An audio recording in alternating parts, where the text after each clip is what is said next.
Hey there, Greenbelt. It's Pastor Kevin. I wanted to make a little video for you to explain again some of the changes that we've recently made to our staffing structure here at Greenbelt.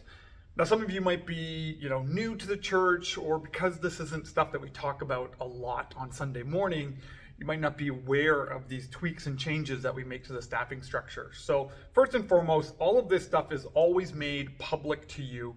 If you receive the weekly email that goes out every Friday, in that email is a link that brings you to all of our official documents and policies and constitution.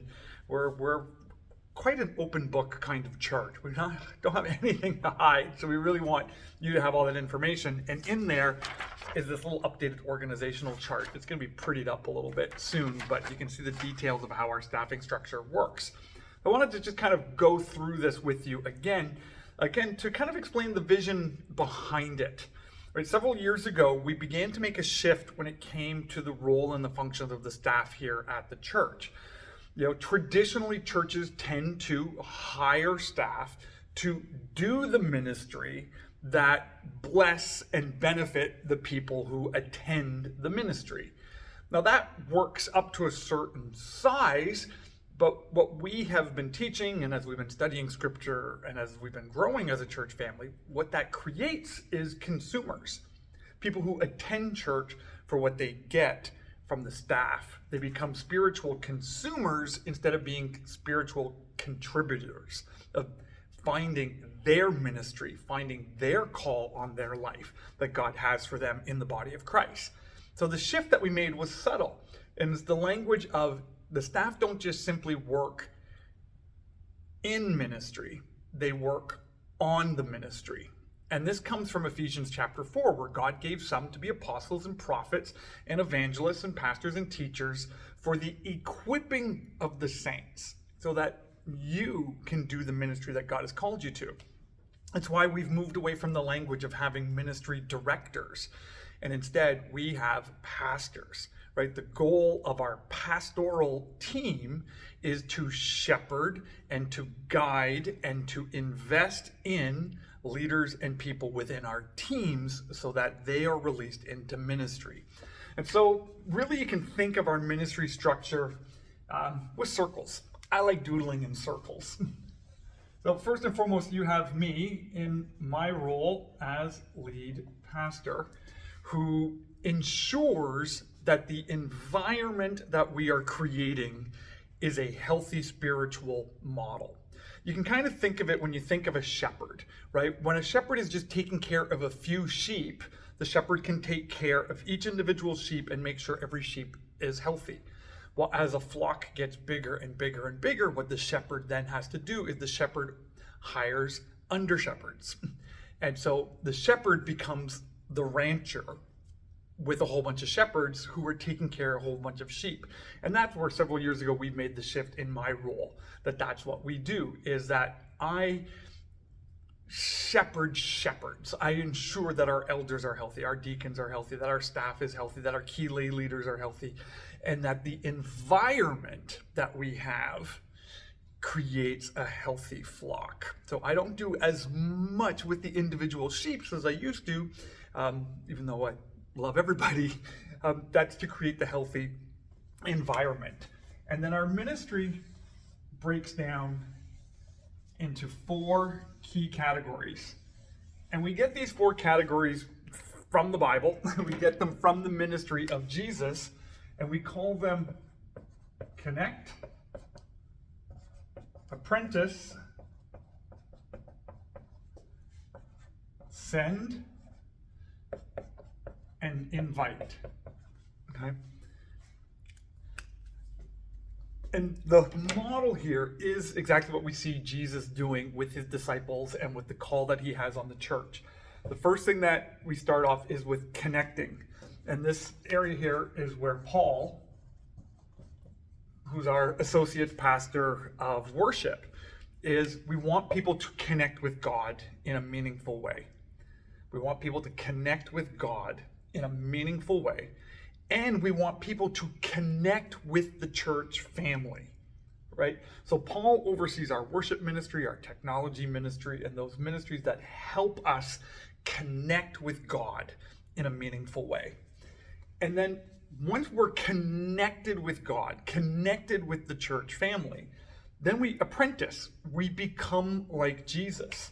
And so this is where Danielle serves as our associate pastor of discipleship. And the goal is that we are apprenticing people. We're helping people discover their spiritual gifts, help people grow in their faith, help people deal with the different issues that they have going on in life. So that regardless of your age, whether you're a kid, a teenager, a senior, an adult, that you have opportunities to be apprenticed and to grow into your faith. What we call send and invite, there's a lot of confusion, I think, in the Christian world in the difference between what we traditionally call outreach, hopefully you can see all this in the video, outreach and evangelism. A lot of time people use those terms interchangeably, but here at Greenbelt, the way we use them is when we talk about outreach, we are talking about just being the hands and feet of Jesus and just blessing people. Right? There's no strings attached. We are just loving on our city, loving on the nation, loving on our neighbors, loving on our friends and colleagues at work. We are being the hands and feet of Jesus. So that's why we are sent people, right? When Jesus said in the Great Commission to go and make disciples, there's the going part. The send is to just outreach people with the love of Christ. And then evangelism, what we call invite, is then inviting people into a meaningful relationship with God the Father through God the Son by the power of God the Spirit. Okay? So outreach is us being the hands and feet of Jesus.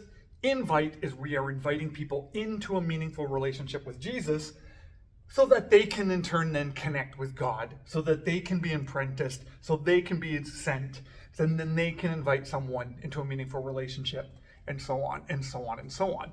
So this is how we've structured the staff. So again, we have Paul, who oversees the connecting ministry through worship.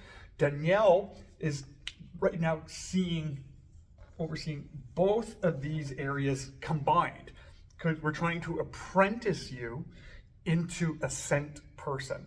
That's the key goal of our discipleship, is to equip men and women, boys and girls, to be sent.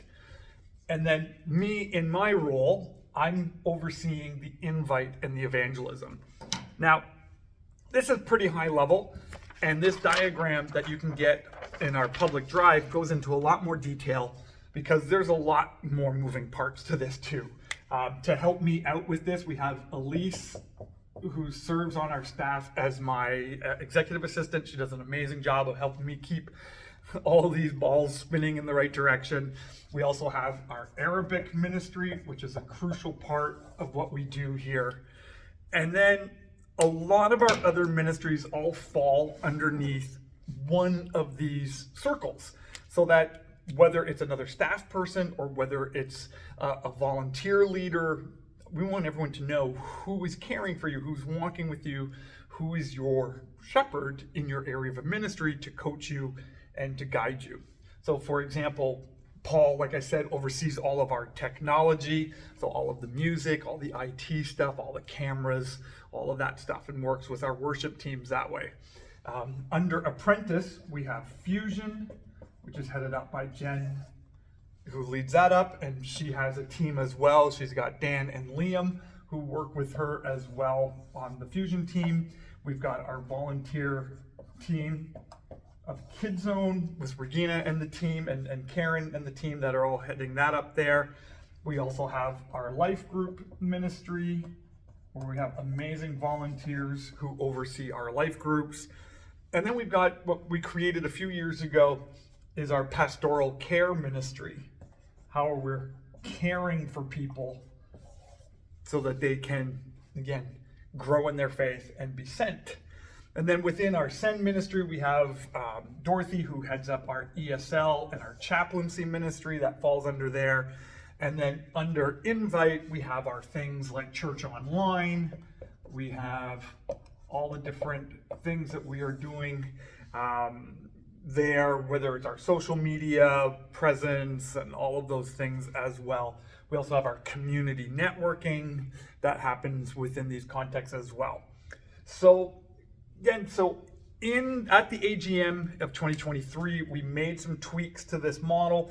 We increased some hours in order to make this run a little bit better. And so I just wanted to present this here because I know, again, sometimes when people are new to the church, they just assume, well, pastors at my other church did this, so this must be what pastors do here. Or again, because we don't talk about this a lot on Sunday, we kind of forget, right, how we're structured and the reason why we're structured this way.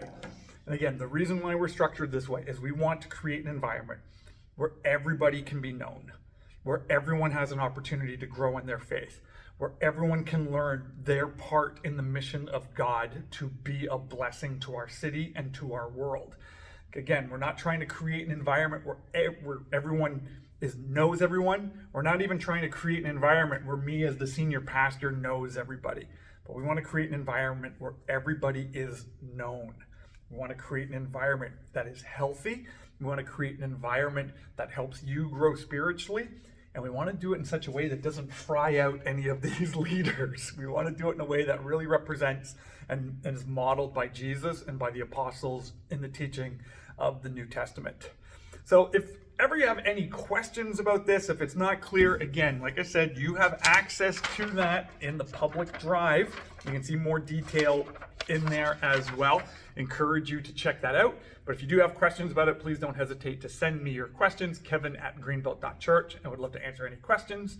And thank you so much for being a part of this work here that we are doing as a church family. We firmly believe in the mission that we are called to lead people in knowing, living, and sharing Jesus. And when we do that together, it has a huge difference in our own lives individually, in our lives as families, and in our lives out in the rest of the world. So God bless you, and we'll talk to you soon.